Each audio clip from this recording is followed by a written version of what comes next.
আসসালামু আলাইকুম, আশা করি প্রত্যেকে ভালো আছো। আজকে আমি এসএসসি সাধারণ গণিতের পরিমিতি অধ্যায় থেকে আসা সিলেট বোর্ড 2026 সালে যে সৃজনশীল প্রশ্নটা এসেছিল এইটা সমাধান করে দিব। আমি তোমাদের সাথে আছি মোহাম্মদ নাজিয়াত হাসান। আমার চ্যানেলে নতুন হয়ে থাকলে চ্যানেলটি সাবস্ক্রাইব করে পাশে থাকবে, তাহলে এই প্রশ্নটা সমাধান করে দেওয়া যাক। দেখো, এই প্রশ্ন উদ্দীপক একটা চিত্র দেওয়া ছিল, আলোকে প্রশ্নগুলো সমাধান করতে হবে। সো ক নাম্বার প্রশ্ন বলেছে হচ্ছে একটা ঘনকের সমগ্র পৃষ্ঠতলের ক্ষেত্রফল যদি 18 বর্গ সেন্টিমিটার হয় তাহলে ওই ঘনকের হচ্ছে আয়তন কত, এটা আমাদের বের করতে বলছে। তাহলে ক নাম্বার প্রশ্নটা সমাধান করে দেওয়া যাক। সো দেয়া আছে কি ঘনকের সমগ্র পৃষ্ঠের ক্ষেত্রফল,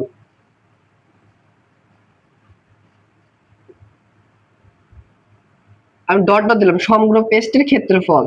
তোমরা একটু পুরোটুকুই লিখবা, দেখো দেয়া আছে ঘনকের সমগ্র পেস্টের ক্ষেত্রফল। আমরা কি জানি ঘনকের সমগ্র পেস্টের ক্ষেত্রফল ফর্মুলা হচ্ছে 6a²। এটা সমান সমান লিখতে পারবো। দেয়া আছে, কিন্তু দেয়া আছে কত, দেয়া আছে হচ্ছে 18 বর্গ সেন্টিমিটার, তাই তো। আমাদের কি বের করতে বলছে বলো তো, আমাদেরকে বের করতে বলছে ওই ঘনকের আয়তন কত, ওই ঘনকের আয়তন কত এটা বের করতে বলছে। সো আমরা আয়তন, ঘনকের আয়তন সমান সমান কি জানি, আমরা আয়তন সমান সমান জানি হচ্ছে a স্কয়ার, মানে একটা বাহুর উপরে হচ্ছে কিউব। তাহলে দেখো আমাদের কিসের মান লাগবে, আমাদের হচ্ছে ঘনকের আয়তন বের করার জন্য এর মান লাগবে। এর মান কোথা থেকে পাবো, এখান থেকে আমাদের বের করতে হবে। তাহলে দেখো এখান থেকে বের করার চেষ্টা করি। দেখো 6 আছে, এই পাশে পাঠালে ভাগ হয়ে যাবে। তাহলে 18 কে যদি 6 দ্বারা ভাগ করা হয় তাহলে হবে 3।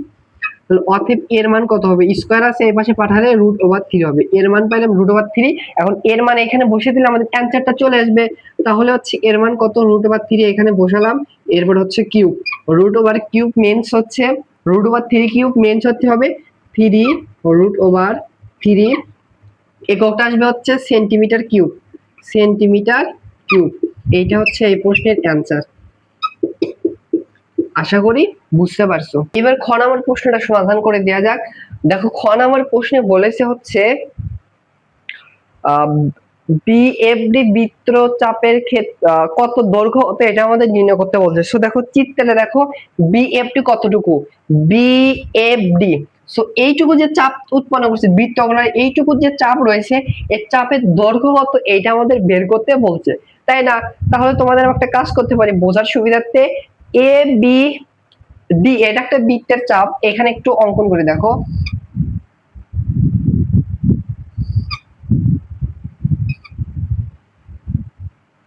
এটা হচ্ছে এ, এটা হবে হচ্ছে বি, আর এটা হচ্ছে ডি। এইখানে আমাদের হচ্ছে এখানে হচ্ছে এফ হবে। আমাদের যেটা বের করতে বলছে সেটা হচ্ছে বিএফডি এই কতটুকু চাপ উৎপন্ন করছে, এই চাপের দৈর্ঘ্য কত, এটা আমাদের কি করতে বলছে, আমাদের কিন্তু বের করতে বলছে, তাই তো।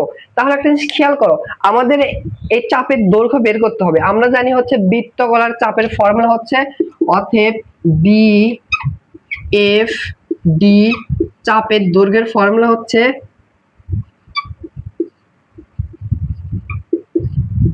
চাপের দৈর্ঘ্য ফর্মুলা আমরা জানি হচ্ছে একটা বৃত্তচাপের, বৃত্তগলার বৃত্তচাপের দৈর্ঘ্যটা হচ্ছে আর পাই থিটা ডিভাইডেড হচ্ছে 180 ডিগ্রি, তাই না। এখানে আটটা কি, আটটা হচ্ছে সরি আটটা হচ্ছে ওই বৃত্তগলার ব্যাসার্ধ। সো এখানে দেখো বৃত্তের ব্যাসার্ধ কত হবে, দেখো চিত্রে A B C D রম্বসের A B হচ্ছে 4 সেন্টিমিটার। সো এ বি যেটা, এইটা কিন্তু হচ্ছে এই বৃত্তচাপের, ধরো এরকম বড় একটা, আরো বড় একটা বৃত্তচাপ ছিল যার এইটুকু অংশ শুধু দিয়েছে, যার বলে দিয়েছে হচ্ছে এ বি দৈর্ঘ্য 4। দ্যাট মিন্স এই বৃত্তচাপের বৃত্তের কেন্দ্র যদি এইটা হয় তাহলে এই বৃত্তচাপের হচ্ছে ওই বৃত্তের হচ্ছে ব্যাসার্ধটা হবে হচ্ছে এবি, এবিটার মান বলে দিছে হচ্ছে 4, সেহেতু এটা লিখতে পারবো হচ্ছে 4 সেন্টিমিটার। এটা দেয়া আছে, তাই না। আবার থিটা হচ্ছে ওই কেন্দ্র থেকে কত ডিগ্রি কোণ উৎপন্ন করছে, এটা হচ্ছে সেই থিটা। আমাদের এই আর এর মানও জানি, পায়ের মানও জানি, এর মান তো দেয়া আছে, বাট থিটার মান আমরা জানি না। আমাদের থিটার মান বের করে এখানে বসালে আমাদের অ্যান্সারটা চলে আসবে। বাট ডিরেক্টলি দেখো তো এখানে কি অ্যাঙ্গেলটা থিটা বা এখানে প্রশ্নে কি দিয়ে দিয়েছে, এটা কিন্তু ডিরেক্টলি কিন্তু দিয়ে দেয়নি। বাট আরেকটা হচ্ছে ডাটা দিয়েছে, ডাটাটা দেখো যদি খেয়াল করে দেখো এবং এ বি এফ ডি বৃত্তকলার ক্ষেত্রফল, এ বি এফ ডি বৃত্তকলার ক্ষেত্রফল, দ্যাট মিনস এইটুকু যতটুকু বৃত্তকলা উৎপন্ন করছে এই পুরোটুকুর ক্ষেত্রফল দেয়া আছে। আমরা আবার জানি হচ্ছে এটা খ নাম্বার হবে, আমরা আবার জানি হচ্ছে বৃত্তকলার ক্ষেত্রফল ফর্মুলা হচ্ছে বৃত্তকলার ক্ষেত্রফল এর ফর্মুলা আমরা জানি হচ্ছে আর স্কয়ার পাই আর স্কয়ার গুণ হচ্ছে থিটা ডিভাইডেড হচ্ছে 360 ডিগ্রি। আমরা তাই জানি। তো এইটা সমান সমান দেওয়া আছে, দেখো এই বৃত্তকলার ক্ষেত্রফল দেওয়া আছে হচ্ছে 8 পাই ডিভাইডেড 3, 8 পাই ডিভাইডেড 3। দেখো এখানে থিটা আছে, থিটার মান বের করে এখানে বসিয়ে দিলে আমাদের অ্যানসারটা চলে আসবে। তাহলে দেখো এই পাই আর এই পাই কাটা যাবে, তাই তো। ও আর আর এর মান আমরা জানি, দেখো আর এর মান কত, এই বৃত্তের ব্যাসার্ধ হচ্ছে 4, তাহলে 4 এর পরে স্কয়ার হবে, একবারে নিলাম, তাহলে 16 হবে। 16 থিটা ডিভাইডেড নিচে আসছে হচ্ছে 360 ডিগ্রি ইকুয়াল হচ্ছে 8 ডিভাইড হচ্ছে 3। দেখো এই 8 দ্বারা 16 কে ভাগ করলে হবে হচ্ছে 2, কাটাকাটি যায়। আবার 2 দ্বারা হচ্ছে 360 কে ভাগ করলে হবে 180 ডিগ্রি। আবার দেখো এই 3 দ্বারা 180 কে ভাগ করলে হবে 60, তাহলে তার মানে অবশ্যই কি থাকে, উপরে থাকে থিটা আর নিচে থাকে হচ্ছে 60 ডিগ্রি, এখানে 1 ডিভাইড 1 মানে কাটাকাটি আছে। তাহলে আর যদি গুণ করি অতএব এটার সাথে থিটার সাথে গুণ করলে 1ই হবে, 1 এর সাথে 60 ডিগ্রি গুণ করলে 60 ডিগ্রি হবে। তাহলে আমরা অনেক কষ্ট করে এই যত ডিগ্রি কোণ উৎপন্ন করছে এই অ্যাঙ্গেলটা হচ্ছে 60 ডিগ্রি। সো এই অ্যাঙ্গেলটার মান হচ্ছে থিটার মানে এখানে বসিয়ে পাই, তাহলে আমাদের হচ্ছে বিএফডি চাপের এই দৈর্ঘ্যটা বের হয়ে আসবে। তাহলে বসিয়ে দেখো আর এর মান হচ্ছে 4, পায়ের মান আমরা জানি 3.1416, থিটার মান বের করছে কত 60 ডিগ্রি ডিভাইডেড হচ্ছে 180 ডিগ্রি। তাহলে এই 60 ডিগ্রি দ্বারা হচ্ছে 180 কে ভাগ করলে হচ্ছে 3। সো আমি হচ্ছে ভার্সিটি অ্যাডমিশনে তো ক্যালকুলেটর ইউজ করতে দেয় না, হাতে ক্যালকুলেশন করতে হয়, সেও তো অভ্যস্ত হয়ে গেছে। সো আমার ক্যালকুলেটর কোথায় গেল, এখন ক্যালকুলেটর ডেটা বের করি। হাতে ক্যালকুলেশন করা যায় কিন্তু এগুলো। পায়ের 4 গুণ হচ্ছে পাই আর নিচে ভাগ হবে কত 3 দ্বারা, অ্যান্সারটা আসছে 4 পয়েন্ট, ঠিক আছে নাকি অ্যান্সারটা দেখো 4.188, ওটাকে 9 লিখতে পারি। এককটা কি আসবে, চাপের দৈর্ঘ্য যেহেতু যেটা দেওয়া আছে হচ্ছে বর্গ সেন্টিমিটার, সেহেতু এককটা আসবে সেন্টিমিটার। এইটা হচ্ছে এই প্রশ্নের অ্যান্সার। আশা করি বুঝতে পারছো। এইবার গ নাম্বার প্রশ্নটা সমাধান করে দেওয়া যাক। গ নাম্বার প্রশ্নে বলছে এ বি ই সমরেখ ধরে চিত্রের গাঢ় অংশের ক্ষেত্রফল বের করো। তো আমি জানি ম্যাক্সিমাম জনের হচ্ছে এই প্রশ্নের গ নাম্বারটা অনেক সমস্যা হয়েছে, তো বুঝতেই পারেন যে কতটুকু ক্ষেত্রফল বের করতে হবে। সো দেখো এ বি ই কে সমরেখ ধরে, এখানে দেখো গাঢ় অংশ এইটুকু অংশ হচ্ছে গাঢ় অংশ আছে, ওইটা আমি দেখো এখানে একে হচ্ছে লাল কলম দ্বারা মার্ক করেছি, জাস্ট এই লালটুকু ফোটা ফোটা দিয়ে দিয়েছি, এইটুকুর ক্ষেত্রে কতটুকু ক্ষেত্রফল বের করতে হবে এইটা আমাদের বের করতে বলেছে। তাহলে দেখো আস্তে আস্তে ধাপে ধাপে আমাদের এটা বের করতে হবে, ডিরেক্টলি কিন্তু বের করতে পারবো না। নর্মালি একটা বৃত্ত দেওয়া থেকে আরেকটা হচ্ছে আয়ত দেওয়া থেকে আমরা কি করি, গাঢ় অংশের ক্ষেত্রফল ওই আয়তক্ষেত্র থেকে বৃত্তের ক্ষেত্রফল বের করলে বের করা যায়, বাট এইটা একটা না টাফ রয়েছে। যাই হোক তোমাদের আমি ধীরে ধীরে বুঝাবো, আশা করি এরপর থেকে তোমাদের এইটার এগুলোতে আর প্রবলেম হবে না। তাহলে আপনি খেয়াল করো এগুলোর কি কি আছে এর ভেতর, দেখো তো এখানে কিন্তু বলে দিয়েছে হচ্ছে এ বি সি ডি একটা rhombus, A B C D একটা রম্বস, বোঝা যাচ্ছে এইটা কিন্তু এই পাশে এইটুকু আছে, এইটা রম্বস। আর এইটা কিন্তু হচ্ছে বি সি ই একটা সমকোণী ত্রিভুজ, এখানে সমকোণী ত্রিভুজ দিয়েছে যার এই বাহু আর এই বাহু দুইটা পরস্পর সমান। এখন বলছে এবিসি রম্বসের এবি বাহুর দৈর্ঘ্য হচ্ছে 4, এবি যে বাহু দিয়ে আছে এই এবি বাহুর দৈর্ঘ্য হচ্ছে 4। সো বলো তো রম্বসের সত্য কি, রম্বসের হচ্ছে কর্ণদ্বয় পরস্পর সমান হয় না, বাট চারটা যে বাহু থাকে রম্বসের, চারটা বাহু সেম থাকে। তো রম্বসের এইটা একটা বাহু, এইটা একটা বাহু, এইটা একটা বাহু, এইটা একটা বাহু, দ্যাট মিন্স এইটা 4 হলে এইটা 4 হবে, এই বাহুটা হচ্ছে 4 হবে। আবার এই যে বাহু দিয়ে আছে এখানে একটু মিশিয়ে আমি একটু লিখি, এই বাহুটার মান হচ্ছে বিসি বাহু আছে, এইটার মান 4 হবে, তাই তো? এইটুকু ক্লিয়ার। তাহলে একটা জিনিস খেয়াল করো, আমরা প্রথমে হচ্ছে বিসিই একটা সমকোণী ত্রিভুজ অঙ্কন হয় না এখানে? এই গাঢ় অংশটা এটা বের করতে বলছে। গাঢ় অংশের ভিতর কিন্তু এই সমকোণী ত্রিভুজ দ্বারাও যেটুকু আবদ্ধ ক্ষেত্রফল উৎপন্ন হয়েছে এটা বের করতে বলেছে। তাহলে আমরা ডিরেক্টলি এইটুকু বের করতে পারবো না, আগে আমরা হচ্ছে বিসিই এই গাঢ় অংশের যতটুকু ত্রিভুজের ক্ষেত্রফল বের মানে আবদ্ধ হয়েছে ওইটুকু আগে বের করবো। তাহলে আমরা এখানে লিখি, দেখো আমরা প্রথমে বের করবো বিসিই ত্রিভুজের ক্ষেত্রফল। বি সি ই এই ত্রিভুজের, দেখো আমরা ত্রিভুজের ক্ষেত্রফল কি জানি, এটা সমকোণ ত্রিভুজ হচ্ছে হাফ গুণন ভূমি গুণন উচ্চতা। সো দেখো এটা ধরো ভূমি, এটা হচ্ছে উচ্চতা। তাহলে আমরা কোনোভাবে যদি ভূমি আর উচ্চতার মান বের করতে পারি তাহলে কিন্তু এর ক্ষেত্রফল বের করতে পারবো, তাই তো? বাট এখানে কি দেখো তো এই বিই বা হচ্ছে সিই বা এই ভূমি বা উচ্চতার কি মান দেয়া আছে? দেয়া নাই। বাট এই বাহু আর এই বাহু দুইটা সেম, তাই না? তাহলে আমরা একটা কাজ করতে পারি, যেহেতু এই দুইটা বাহু সেম, আমরা ধরে নেই, ধরি বিই সমান সমান এক্স, তাহলে সিই সমান সমান এক্স হবে, একই মান হবে। এখন আমরা এখানে পিথাগোরাস অ্যাপ্লাই করে খুব সহজে আমরা হচ্ছে এক্স এর মান বের করতে পারবো, তাই না? তাহলে দেখো আমরা পিথাগোরাস অনুযায়ী লিখতে পারবো এই ত্রিভুজ বিসিই তে এখানে ধরো হচ্ছে আমরা জানি অতিভুজ স্কয়ার সমান সমান লম্ব স্কয়ার প্লাস ভূমি স্কয়ার, এটা মতো লিখতে পারবো হচ্ছে এটা ধরো হচ্ছে ভূমি স্কয়ার, ভূমি তাহলে ভূমি স্কয়ার প্লাস হচ্ছে লম্ব স্কয়ার, এটা ধরো লম্ব, লম্বর মান হচ্ছে এক্স, এরপর হচ্ছে স্কয়ার সমান সমান আমরা লিখতে পারবো অতিভুজ স্কয়ার। সো এই অতিভুজের মান কত হবে? এই অতিভুজের মান কিন্তু হবে 4, আগে বের করেছি। ইকুয়াল একটা লিখতে পারবো হচ্ছে 4 এর উপর স্কয়ার, ক্লিয়ার? তাহলে দেখো এখানে এক্স স্কয়ার লিখতে পারবো 2x স্কয়ার ইকুয়াল হচ্ছে 4 এর উপরে স্কয়ার, দ্যাট মিন্স 16। এই 2 দ্বারা 16 কে কাটলে হচ্ছে 8, বা x এর মান হবে হচ্ছে স্কয়ার এর পাশে আছে পাঠালে হবে √8, অতএব আমরা x এর মান পেলাম √8। দ্যাট মিন্স এই বাহুর বি এর বাহুর মান √8, আবার হচ্ছে এই সিই বাহুর মানও কিন্তু সেম হবে √8। এখন কিন্তু আমরা খুব সহজে এর ক্ষেত্রফল বের করতে পারবো। অতএব ত্রিভুজ বিসিই এর ক্ষেত্রফল হবে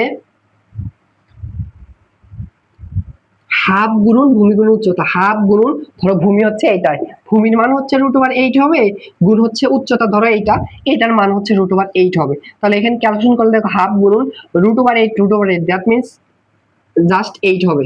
তাহলে 8 কে 2 দ্বারা ভাগ করলে হবে 4 বর্গ, এটা একক কি আসবে? Centimetre, centimetre. তাহলে আমরা কিন্তু এইটুকুর ক্ষেত্রফল পাইছি গাঢ় অংশ, বাট আমাদের এইটুকু ক্ষেত্রফল লাগবে। তাহলে একটু লিখে রাখি এই পাশে, দেখো গাঢ় অংশের ভিতরে হচ্ছে ত্রিভুজ বিসিই, এটার ক্ষেত্রফল কত পাইছি? 4 বর্গ সেন্টিমিটার, 4 সেন্টিমিটার স্কয়ার, একটু লিখে রাখলাম। এবার আমরা হচ্ছে বাকি যে গাঢ় অংশ রয়েছে না, এটার ক্ষেত্রফল বের করার চেষ্টা করবো। আচ্ছা বের করার চেষ্টা করি। দেখো এবার একটা খেয়াল করো, বাকি যে গাঢ় অংশ এখানে রয়েছে, এইটা হইছে না হইছে একটা হচ্ছে ত্রিভুজ, না হইছে একটা বৃত্তচাপ, না হইছে একটা আয়তক্ষেত্র, না হইছে সমান, না হইছে রম্বস। আরো যদি এগুলো যদি খুব সহজে বের করতে পারবো, বাট এইটাকে দিয়ে বোঝা যাচ্ছে, আইডেন্টিফাই করা যাচ্ছে, এটা দেখো বেকার হয়েছে। এটা সোজা থাকতো আমরা বলতাম এটা আরেকটা ত্রিভুজ, তাই না? বাট বোঝা যাচ্ছে না। সেহেতু যে আমরা কাজটি করব, দেখো আমরা এই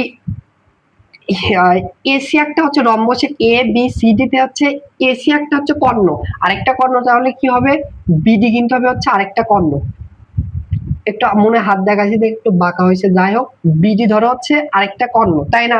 তাহলে দেখো আমরা কিন্তু জানি রম্বসকে যদি এরকম একটা রম্বস, এখানে আরেকটা তোমাদের বোঝার সুবিধার্থে অঙ্কন করি, এইটা একটা রম্বস, এই রম্বসকে যদি তুমি হচ্ছে অর্ধেক করো, কর্ণদ্বয় যদি অর্ধেক করো, এই পাশে যেটুকু ত্রিভুজ উৎপন্ন করে সেম এই পাশে সেম সেম ত্রিভুজ উৎপন্ন করে। তাহলে একটা জিনিস খেয়াল করো তো, আমরা এই গাঢ় অংশের ক্ষেত্রফল কিভাবে পাবো? দেখো আমরা পাবো হচ্ছে রম্বসের পুরোটুকু ক্ষেত্রফল থেকে, যদি দেখো এটা কিন্তু একটা বৃত্তকলা, এটা ক্ষেত্রফল দেয়া আছে, আমি যদি কালো কলম দ্বারা মার্ক করি, দেখো হ্যাঁ মার্ক করলাম,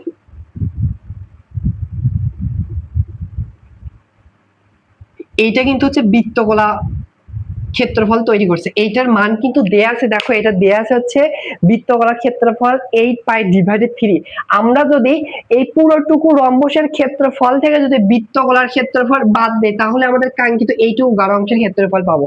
আবার বলতেছি কিভাবে এইটুকু গাঢ় অংশের ক্ষেত্রফল পাবো, এই পুরোটুকু রম্বসের ক্ষেত্রফল থেকে যদি বৃত্তগোলার ক্ষেত্রফল বাদ দেয় তাহলে আমাদের কাঙ্ক্ষিত এই গাঢ় অংশের ক্ষেত্রফল হবে। ক্লিয়ার? তাহলে আমাদের যে কাজটি করতে হবে, এই আমাদের রম্বসের ক্ষেত্রফল বের করতে হবে। সো রম্বসের ক্ষেত্রফল আমরা দুই ভাবে বের করতে পারি। আমরা রম্বসের ক্ষেত্রফল একটা ফর্মুলা জানি, হাফ গুণন কর্ণদ্বয়ের গুণফল। বা দেখো কর্ণদ্বয়ের কি মান কি দেয়া আছে, ডিরেক্টলি দেয়া নাই।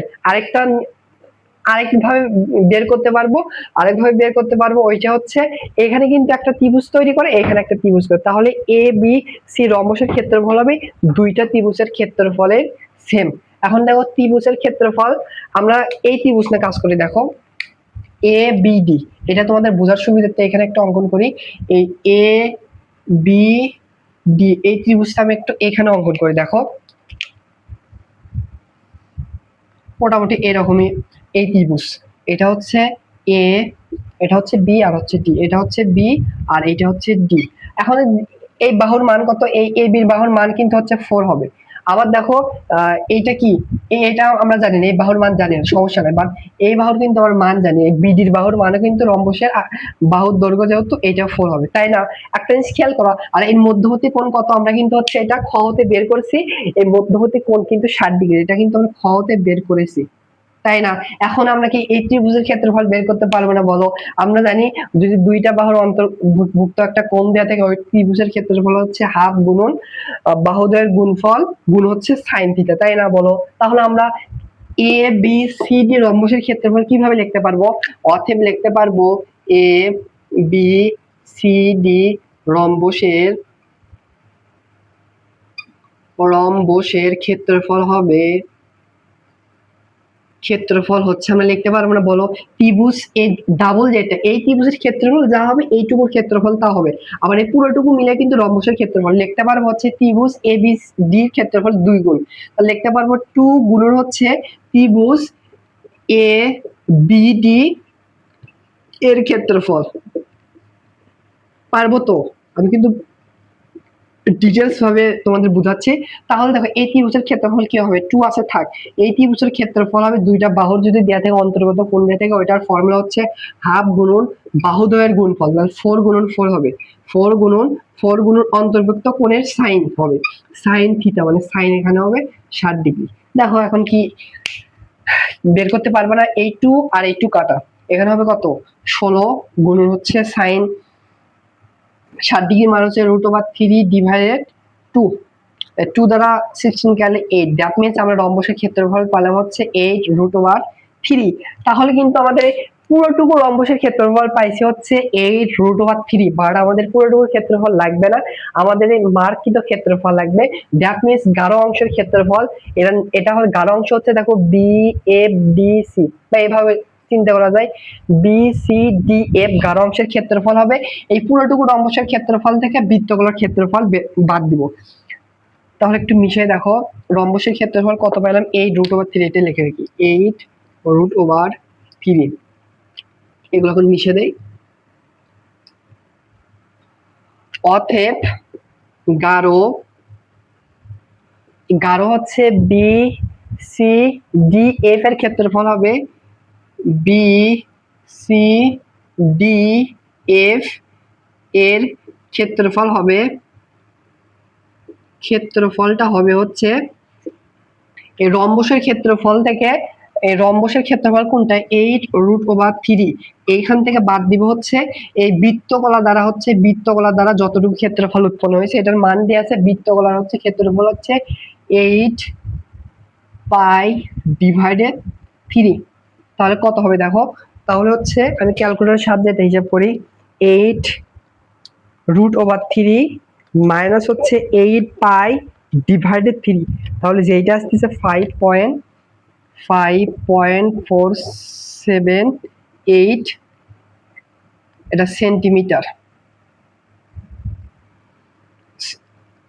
সেন্টিমিটার স্কয়ার আসবে ক্ষেত্রফল যেহেতু, তাই তো? তাহলে আমরা কিন্তু এবার এই গাঢ় অংশের ক্ষেত্রফলও পাইছি। তাহলে আমাদের পুরোটুকু এ বি ই, এখন লিখবা হচ্ছে এ বি ই সমরেখ ধরে চিত্রের গাঢ় অংশের ক্ষেত্রফল হবে অতএব A B A B E সমরেখ ধরে, আমি জাস্ট লিখলাম ওই ক্ষেত্রফল হবে গাঢ় অংশের, এখানে আমি লিখলাম গাঢ় অংশের, টোটাল গাঢ় অংশের ক্ষেত্রফল হবে হচ্ছে এই ত্রিভুজের ক্ষেত্রফল যোগ প্লাস হচ্ছে এইটুকু ক্ষেত্রফল যোগ, তাহলে 4 যোগ হবে হচ্ছে এই ক্ষেত্রফল 5.78 সেন্টিমিটার স্কয়ার, তাহলে টোটাল যেটা আসতেছে এটা হচ্ছে 9.578 সেন্টিমিটার স্কয়ার। এইটা হচ্ছে এই প্রশ্নের অ্যান্সার। আশা করি বুঝতে পারছো, আমি কিন্তু ভেঙে ভেঙে ডিটেলস ভাবে বুঝাইছি। অ্যান্সারটা হবে হচ্ছে 9 এই পুরোটুকু গাঢ় অংশের ক্ষেত্রফল হবে 9.478 সেন্টিমিটার স্কয়ার। আশা করি বুঝতে পারছো। আর ক্লাস যদি ভালো লেগে থাকে চ্যানেলটি সাবস্ক্রাইব করে পাশে থাকবে। ধন্যবাদ।